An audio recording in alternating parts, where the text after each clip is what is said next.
Estamos en octubre.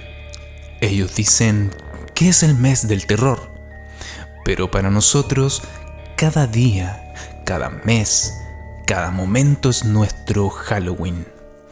Porque para seres repugnantes como nosotros, el terror habita en nuestras vidas desde siempre.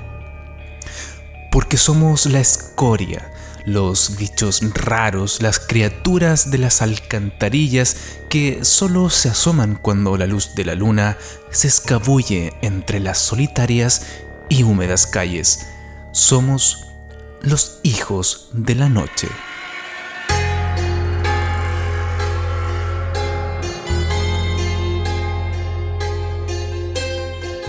Mi nombre es Sebastián Ollanedel Davison y esta noche seré su anfitrión.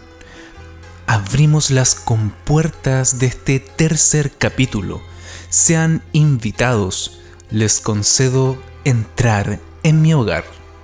Pues esta noche hablaremos sobre el personaje más famoso del género del terror.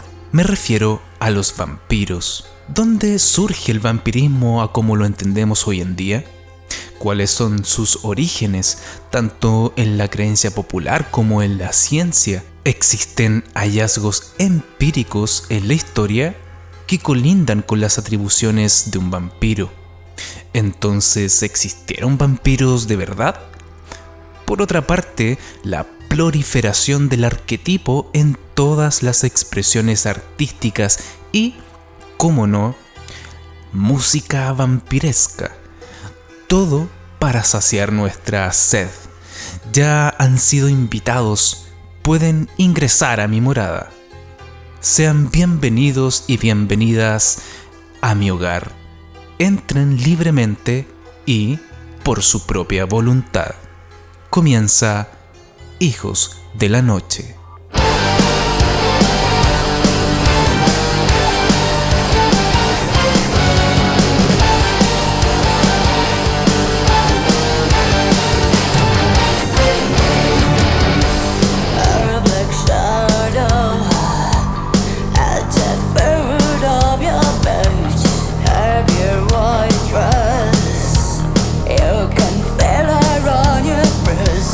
You can stop her.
Inauguraba esta vampírica noche la banda italiana Theatres des Vampires, una banda de metal gótico cuya temática está inspirada casi en su totalidad por el vampirismo, tanto así que se le ha denominado el subgénero de vampire metal.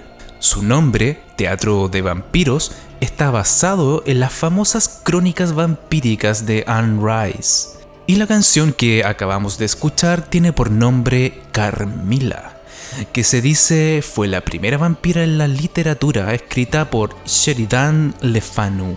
Pero como les mencionaba en principio, la construcción de esta leyenda ha tenido siglos de elaboración. Es una conformación por diversos relatos y mitos. El arquetipo del vampirismo surge de un sincretismo de creencias, mitos e investigaciones a lo largo de la historia de la humanidad, y que fue depurándose para encapsular a un solo personaje impulsado por la ficción de la literatura. En otras palabras, el vampirismo está escrito no solo por un autor, sino por miles de voces a través de los siglos, donde se entrelaza la realidad con la fantasía.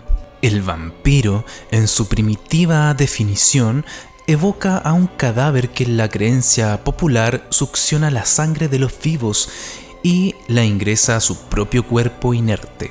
La primera vez que se da a conocer lo que significa vampiro es en un informe del oficial austriaco Flückiger en 1732. El título de su informe equipara a un fonema serbio pronunciado por él en alemán como Vampir, el cual iguala a la palabra alemana Blutausaugers, que significa sanguijuela o chupasangre. Mientras que en la cultura sumeria existió la creencia en los equimus, demonios y espíritus de personas fallecidas que en los desiertos succionaban la sangre de las personas. Estas figuras se pueden entender metafóricamente como representación de la deshidratación en los desiertos, que provocaba la muerte.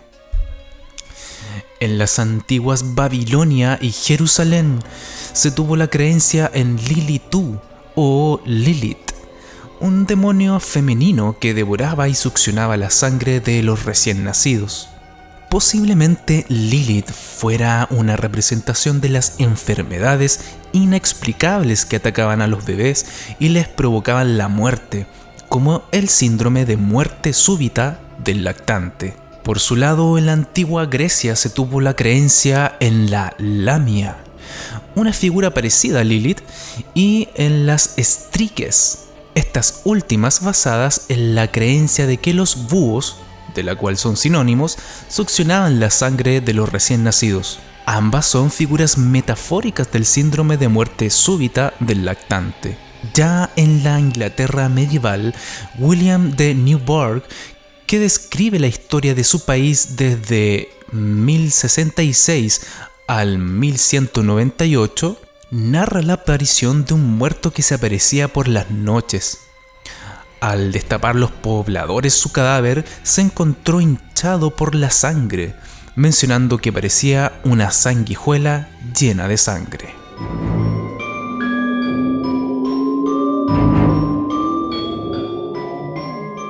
Pausa musical a estas alturas de la noche. Una noche inmortal, mientras bebemos una copa de sangre a la luz de los candelabros, suena una de mis bandas preferidas del dark wave y el gothic metal, y a quienes también ya escuchamos en nuestro capítulo anterior sobre Elizabeth Bathory. Los alemanes de Untoten, que vale la pena ponerlos en palestra, no solo por lo que fue su larga carrera y que por lo demás una de sus temáticas medulares fue precisamente el vampirismo, sino que, además, después de un largo receso, este año 2024 ha anunciado su regreso por parte de su líder, David Allain, con una nueva publicación. Así que estaremos muy atentos a eso y posiblemente aquí, en Hijos de la Noche, dedicaremos un especial. Mientras tanto, resuena en nuestro victoriano salón de baile el romanticismo sangriento y vampírico de uno de sus mejores trabajos, de la saga de Ravensline, en su cuarta parte, el corte Herzabschlusslagen, que podría interpretarse como el ruego de un vampiro incapaz de morir al desesperado anhelo de que su corazón deje de latir. ¿Me concede esta pieza?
Sonaba entonces un tótem y su hermosa balada gótica Herz auf zu schlagen, corazón deja de latir. ¿Cómo surge entonces el arquetipo del vampiro como lo entendemos al día de hoy? Es importante remontarnos a uno de los casos más extraños pesquisados en la antigua Ucrania, la aparición de una enfermedad a la que se le atribuía por las palabras de Uinor y Friga en polaco, y que consistía en que cuando una persona que nació con dientes muere, ella come en su ataúd primero su ropa, pieza por pieza, luego sus manos y los brazos. El remedio para estas epidemias era descubrir el cadáver de su tumba y cortarle la cabeza. En nuestro siglo se han descubierto múltiples registros arqueológicos sobre esta creencia, como cadáveres decapitados con una argolla en el cuello o una piedra en la boca, prácticas del folclore eslavo. Una respuesta empírica a este relato es que desde el siglo XIV al XVIII se sucedieron numerosas epidemias de peste en Europa. Entre las consecuencias que provocaron estuvo el miedo a los contagiados. En numerosas ocasiones se enterraron a personas todavía con vida y que sufrieron una muerte muy dolorosa al tratar de salir del ataúd. Desde allí comienza una prolífica ramificación de relatos en diversas situaciones de enfermedades o procesos biológicos aún sin comprender, y que fácilmente ya se le atribuía al vampirismo. Es por ello que, en la creencia popular, esta especie de condición se cristalizó casi como una realidad. Por consiguiente, la fantasía, el arte y la literatura comenzó a abastecerse para crear sus historias. En 1810 se escribe The Vampire, un relato que se puede considerar afín al arquetipo de vampiro y que por su argumento es antecesor inmediato al que se considera primer estereotipo. Se trata de un relato donde un espectro en forma de duende sale y bebe la sangre de un amigo, el cual palidece y se debilita. El fragmento más interesante de esta obra es el siguiente.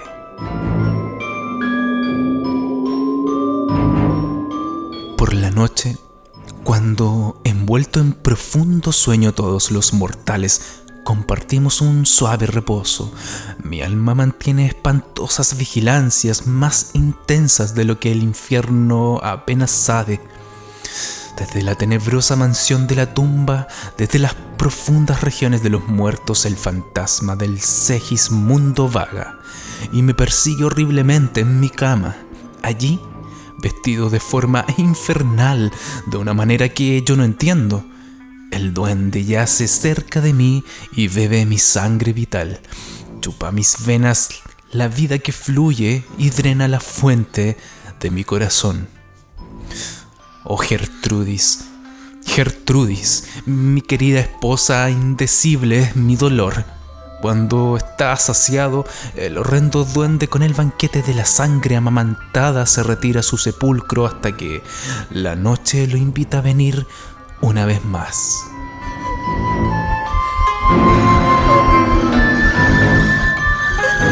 En 1803, en la obra de Giaour, el narrador menciona la posibilidad de convertirse en vampiro, un cadáver que saldrá de su tumba y se alimentará de la sangre de sus seres queridos. Es de notar que a diferencia de todos los relatos anteriores, se presentan sentimientos en el monstruo. En 1816 se publica Christabel, relato que guarda similitud con las verdaderas vampiresas posteriores, pero en este caso se trata de un demonio o hechicera que seduce a una joven. Mientras que en 1823 se publica la obra alemana Lass die Toten Ruhe, que significa deja a los muertos en paz. Se describe a una vampiresa creada por un hechicero a petición de su esposo, que sería a su esposa de vuelta a la vida. La vampiresa se alimenta de personas jóvenes, dejando el castillo de su esposo casi desierto. Es posible que el autor recibió influencia de los relatos sobre la noble húngara del siglo XIV, Erzsébet Báthory, a quien ya visitamos en nuestro capítulo anterior. Estamos viviendo Hijos de la Noche, el podcast. Y es momento de sonidos, melodías sangrientas. Suena un fastuoso órgano de un draconiano castillo, iniciando una misa negra a la medianoche. Desde Japón, la que fue la banda de visual kei quizás más famosa a nivel mundial, Malice Miser, y su balada vampírica Mayonaka ni Kawashita Yakusoku.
Escuchabas entonces a Malice Miser aquí en Hijos de la Noche.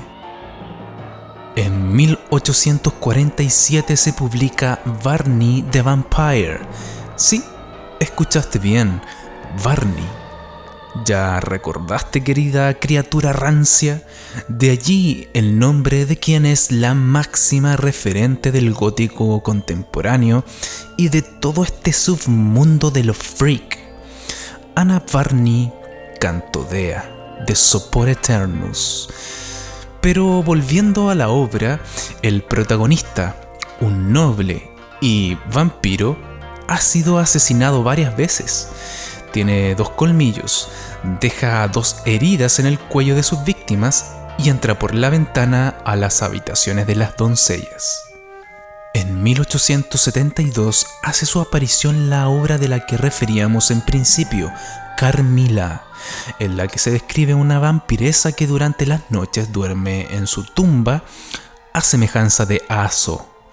La vampiresa ha vivido por siglos a semejanzas de Barney. Hipnotiza fácilmente, aunque no tiene fuerza sobrehumana. Es capaz de seducir fácilmente a las doncellas, en clara influencia con Christabel. Al final, como en otros relatos, la asesinan clavándole una estaca. Mientras que en 1897 se publica Drácula, a quien ya todos conocemos. Vampiro muy elaborado que mezcla elementos de los relatos literarios anteriores y ciertas bases en los informes del siglo XVIII. Falsamente relacionado con Vlad Draculea, un noble transilvano del siglo XV, famoso por empalar por miles a sus enemigos turcos, con el cual solo se tiene de semejante el ser noble y el nombre. De allí en adelante los relatos, las obras artísticas y de ficción solo fueron esparciéndose cada vez más sin contención, evolucionando y moldeando el arquetipo a un ser que se ha cristalizado en el inconsciente colectivo. Relatos y mitos sobre vampiros han habido muchos, como por ejemplo la de Camille Montfort, conocida como la vampira amazónica, quien se convirtió en una leyenda, una bella cantante de ópera francesa nacida en 1869, cuya presencia cautivó a los hombres adinerados y provocó celos entre sus esposas. La belleza de Montfort y su audaz desprecio por las normas sociales la convirtieron en polémica. Se rumoreaba que bailaba semidesnuda en las calles durante las lluvias de la tarde y a menudo daba paseos nocturnos solitarios a lo largo de las orillas del río Guajará, vestida con vestidos negros sueltos bajo la luna llena. A medida que su popularidad crecía, también lo hacían los rumores que la rodeaban. Circularon historias extrañas sugiriendo que Montfort había sido afligida por el vampirismo mientras estaba en Londres, lo que explicaba su apariencia pálida. Según estos rumores, desarrolló una sed de sangre humana, que se decía que hipnotizaba a los jóvenes con su voz durante las actuaciones, lo que les hacía desmayarse y le permitía aprovecharse de ellas. Estos desmayos a menudo se atribuyeron al abrumador poder emocional de su música, pero algunos afirmaron que era el resultado de fuerzas más oscuras. También se rumoreaba que Montfort poseía habilidades sobrenaturales, como comunicarse con los muertos e invocar espíritus a través del ectoplasma en sesiones espirituales.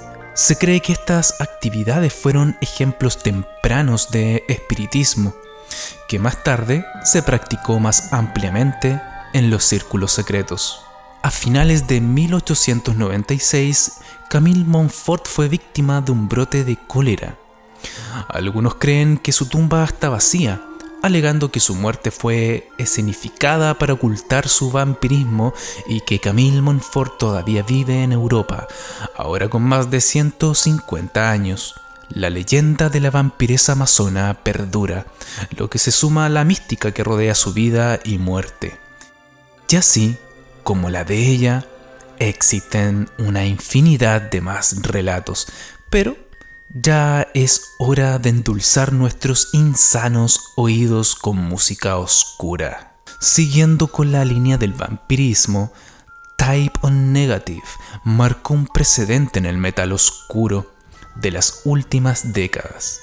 No solo por un sonido que marcó un sello en la industria, entre esa mezcla de rock gótico vampiresco y profunda que le otorgaba la voz de Peter Steele, con el punk más rebelde y una lírica de humor negro irreverente e inteligente, sino que también por la misma mística de su líder, quien falleció ya hace años, cristalizándose así su figura como la de un jovial vampiro. A continuación, la canción de su álbum Bloody Kisses de 1993, Suspend in Dusk, suspendido en la oscuridad. Leemos en su letra cómo un vampiro hastiado de su eternidad se cuestiona su existencia, mientras solo se revuelca condenado en una infinita oscuridad.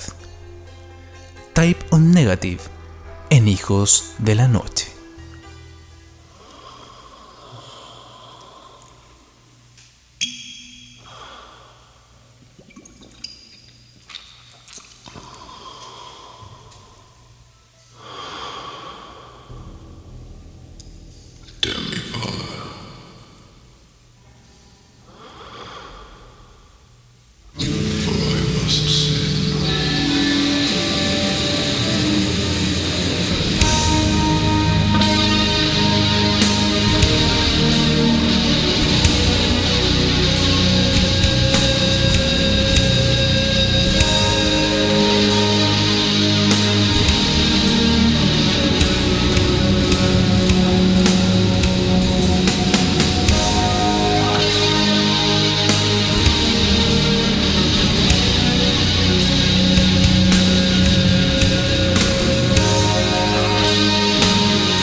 queridos oyentes del subsuelo, es momento de recomendaciones. Una de mis cintas preferidas sobre vampiros es Only Lovers Left Alive, Solo los amantes sobreviven, del 2013. En esta película se da un vuelco al típico relato del vampiro, otorgándonos una mirada más existencialista y poética de este. Destaca la cantidad de referencias a la cultura pop entre música, escritores, inventores, artistas en general. Por otra parte, cabe mencionar Una chica vuelve a casa sola de noche, considerada la primera película western vampírico feminista. También, por otra parte, El Ansia, donde David Bowie se luce como un pálido y glamoroso vampiro. Asimismo, cabe destacar Let Me In, Déjame Entrar, la cual tiene una reversión. A mi gusto personal, las dos cumplen satisfactoriamente con el cometido del vampirismo. En este sentido, narra la historia de dos niños, una de ellas vampira, por lo cual se ve un prisma más bien genuino e inocente acerca de la temática. Y por último, y cómo no, Drácula de Bram Stoker de Francis Ford Coppola. Mientras que en la literatura, claramente una de los grandes referentes del género, Anne Rice, quien crea las crónicas vampíricas, comenzando por Entrevista con el vampiro, que también salta a la pantalla grande con gran reconocimiento. Toda la obra de las crónicas vampíricas y el viaje de este antihéroe Lestat es una de las grandes obras del terror gótico contemporáneo. El anime, por su parte, también ha explorado el vampirismo de una manera profusa, pero en esta ocasión cabe mencionar a Hellsing, Vampire Hunter D y Castlevania, esta última basada en el videojuego del mismo nombre. Y de música nunca nos quedaremos, pues agrupaciones y canciones sobre vampirismo hay por montones, pero nunca sobran. Te puedo mencionar a Blue Angel y gran parte de su trabajo, Umbra et Imago, 13 Stoleti, Moonspell, Atom Tears, solo por nombrar rápidamente algunos. Pero en realidad nunca te quedarás sin contenido de vampirismo por toda la eternidad. Concluimos entonces nuestro tercer capítulo de Hijos de la Noche. Espero que esta velada haya sido de vuestro consuelo, que haya saciado sus incesantes ansias de sed y que sus almas hayan sido redimidas. Nos encontraremos en una próxima oportunidad en este oscuro santuario, este altar del horror, de lo extraño, de lo perverso. Mi nombre es Sebastián Ollenedel y puedes encontrar este contenido tanto en Spotify como en YouTube. Tan solo búscame por Hijos de la Noche. Que tengan todos dulces pesadillas.